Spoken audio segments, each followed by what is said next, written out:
आप सभी को जय मसीह की द बाइबल पोर्शन में आपका स्वागत है।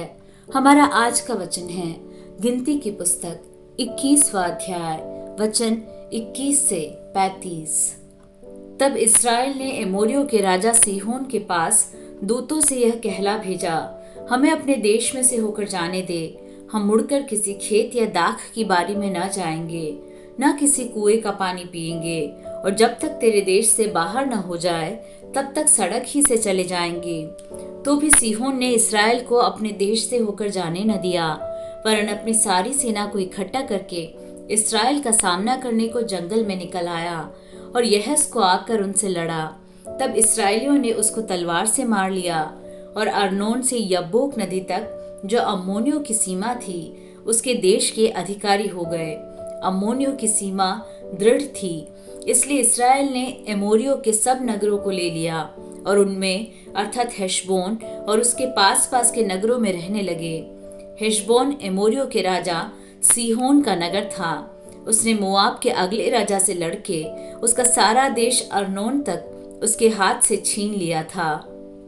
इस कारण गूढ़ बात के कहने वाले कहते हैं, हेशबोन में आओ, सीहोन का नगर बसे और दृढ़ किया जाए, क्योंकि हेशबोन से आग अर्थात सीहोन के नगर से लौ निकली, जिससे मोआब देश का आर नगर और अर्नोन के ऊंचे स्थान के स्वामी भस्म हुए।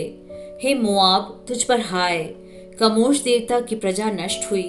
उसने अपने बेटों को भगेड़ू और अपनी बेटियों को एमोरी राजा सीहोन की दासी कर दिया।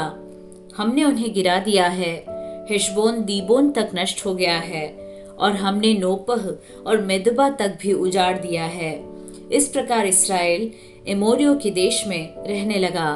तब मूसा ने याजेर नगर का भेद लेने को भेजा और उन्होंने उसके गांवों को ले लिया और वहां के एमोरियों को उस देश से निकाल दिया। तब वे मुड़के बाशान के मार्ग से जाने लगे और बाशान के राजा ओग ने उनका सामना किया, अर्थात लड़ने को अपनी सारी सेना समेत एद्रेई में निकल आया।